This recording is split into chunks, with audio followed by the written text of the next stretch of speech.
to the Neo Founders Hub. This is a series where we introduce ambitious new founders and innovators to the whole world. This is Zilpa D'Souza, your host.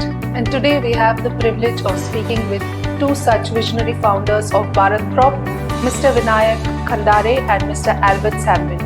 With over 7 years of experience in the field of real estate industry, they have successfully established BHARATPROP into a prominent player in the market, consistently ranking among the top firms in the industry. I'm from a place called Hubli. I've done my schooling and education there, and then later on I moved to Bangalore for my higher studies. So I belong to the city of Lakes, Bhopal, and I did my schooling and graduation over there. Later on I moved to Pune for my higher studies. How did you come up with the name? When it comes to real estate, it's always a crore rupees transaction. To deal in a crore rupees transaction, you have to have the trust that there was a gap, we noticed it, and we are here to bridge that gap between the trust, service, and we are here to give the top-notch service to the customers. So this is $1 million question. Why real estate? काश मेरे पापा और मेरे दादा ने उस जमीन में पैसा डाला होता, आज मैं नौकरी नहीं कर रही होती. What is your advice for the first-time home buyers? लेकिन I would like to tell that boss तुमको कुछ नहीं पता है प्रॉपर्टी के बारे में, क्योंकि property things which cannot be information cannot be grabbed in the Google. Right, all these things are not mentioned in Google or anywhere for that matter. Hennu, honnu, mannu, ellarigu sigalla. Yeah. What do you mean by that? Scams that are related to the property. What are your thoughts on that? Without OC, you cannot sell it. Nobody buys those type of properties. So these are the scams which are going in the market. So you need to go with a reliable builder, जो trustworthy in the market. So that's a good advice. Having a background check is always going to be useful, right?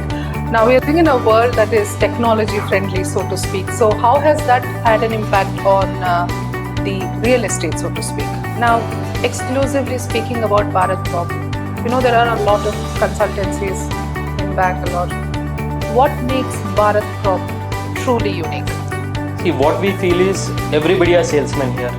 We are not selling any property. We are consultants. There's very thin line and there's a huge difference. And today we have the privilege of speaking with two such visionary founders of BHARATPROP, Mr. Vinayak Khandare and Mr. Albert Samuel.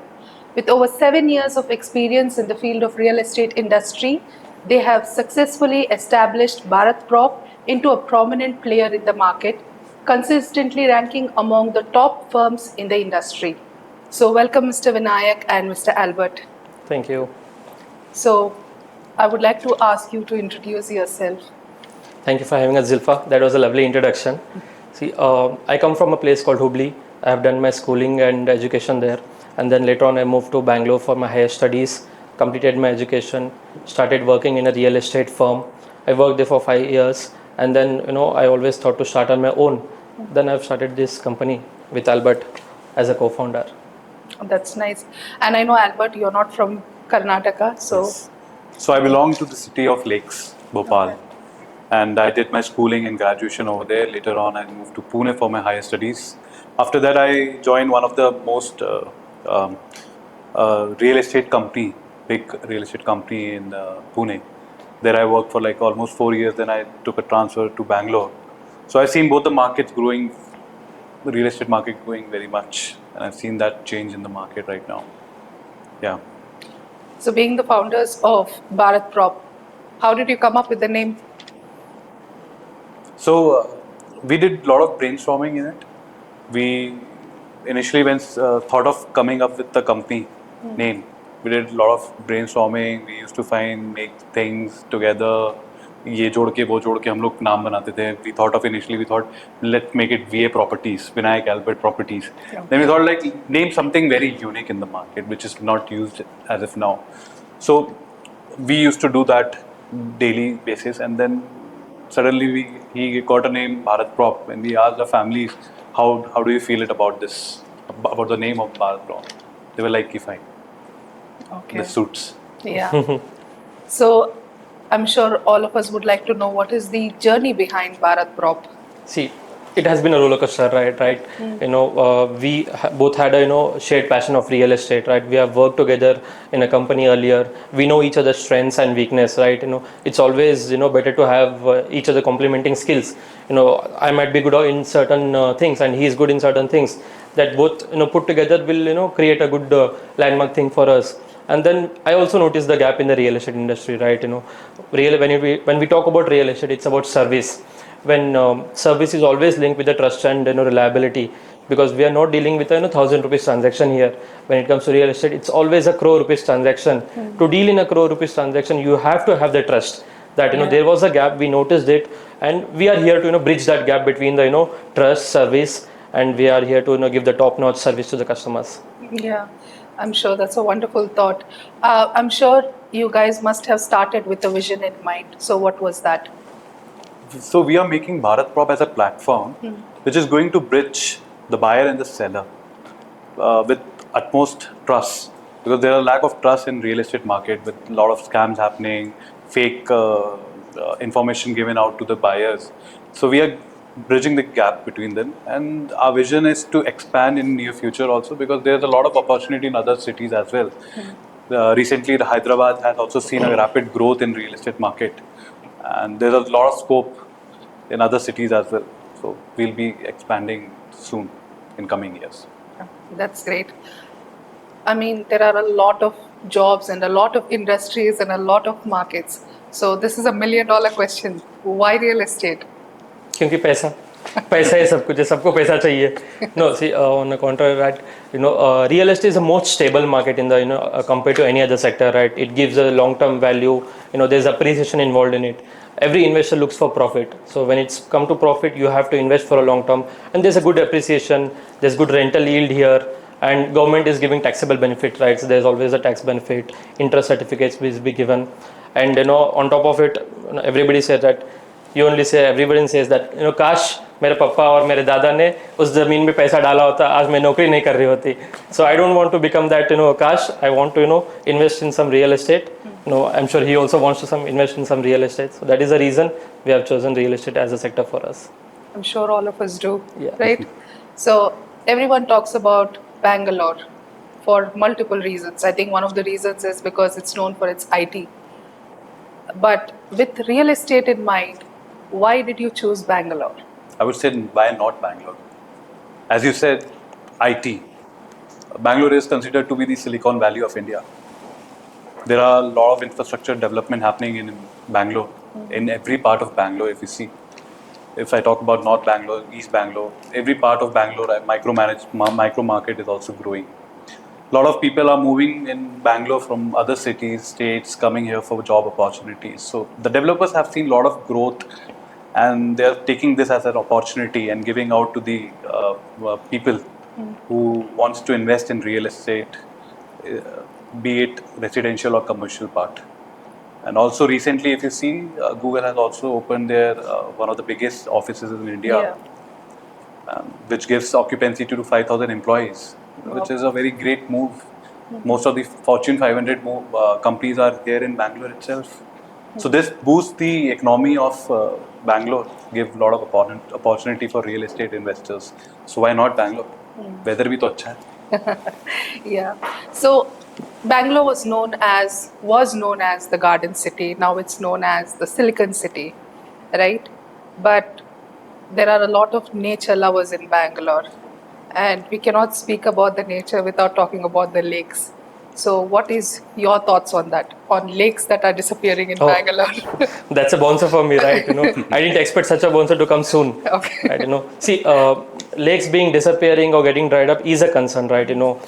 It's all because of several factors. Urbanization is one. People have been. I myself has migrated from Hubli. He has migrated from Bhopal, and people have been migrating for other states, other countries, for job and for education purpose, medical purpose. So development comes with the urbanization, right? Builders have encroached lake belt properties. It is not that they have not encroached, but they have encroached lake belt properties due to lack of scrutiny in the market. And then one of the factors is also the pollution. So pollution comes with the industrial wastage, solid wastage, and medical wastage.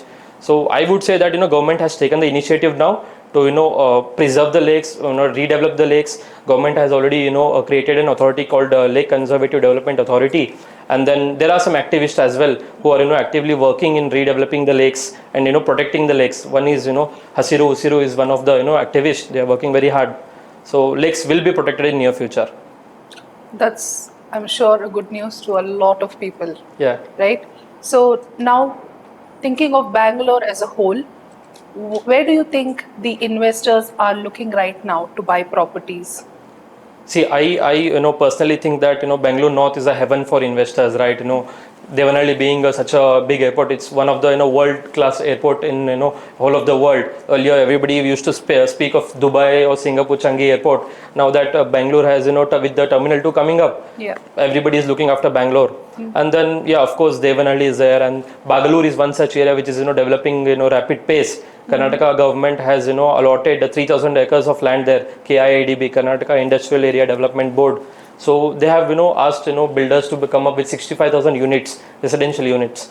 And then there are certain sectors which have come up in terms of defense, IT. Boeing has moved recently. Amazon has moved. Shell has moved. We have your biggest Apple's manufacturing unit, Foxconn. So all this concerning, and then we do have Manyata Tech Park, which is fully operational with 1.5 lakh capacity. So all these things would be a preferred location for most of the investors to invest in North Bangalore. Yeah. Any other?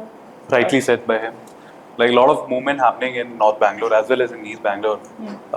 Government has already proposed one Swift City in Sajapur, which is going to be 1,000 acres of land where IT hubs and a lot of infrastructure development going to happen. With this, the developers have seen the opportunity and bringing up new launches in every 3-4 months.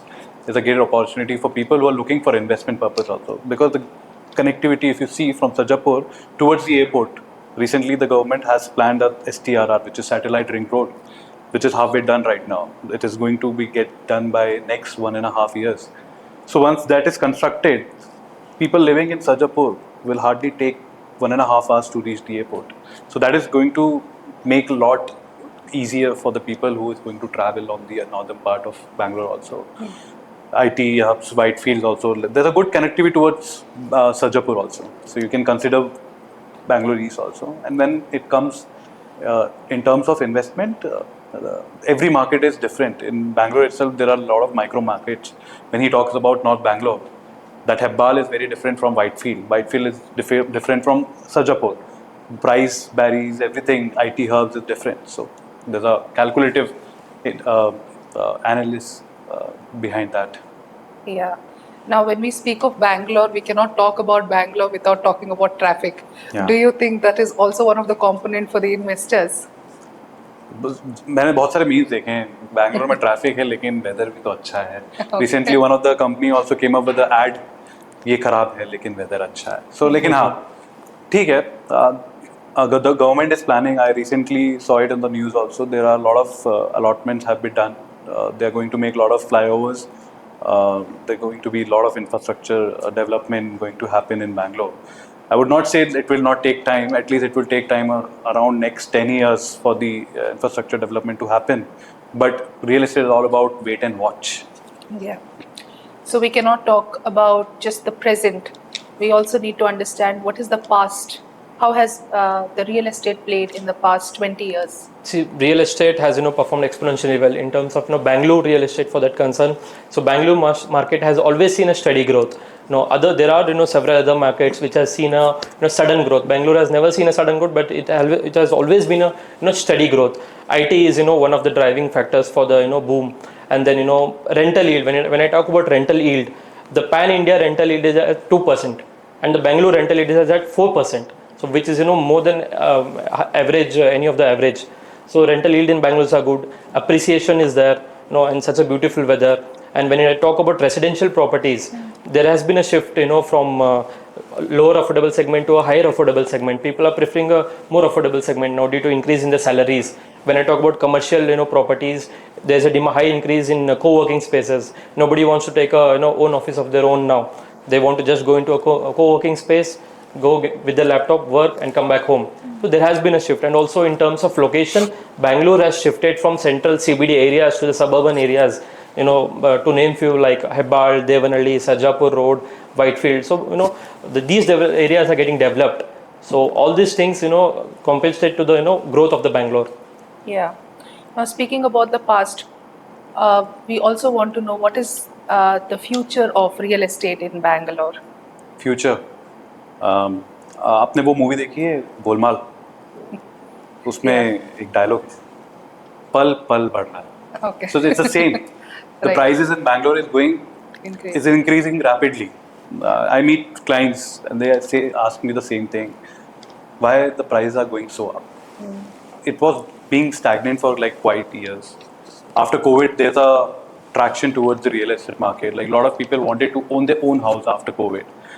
People who were living in 2 BHK, they wanted an extra space after that. So they started moving towards the 3 BHK to have an extra space, because a lot of people move towards the hybrid model or work from home. So they need this extra space for themselves. So developers also have come up with this new concept, 2.5 BHK, 3 BHK. The prices are going up. There's a lot of demand in the market.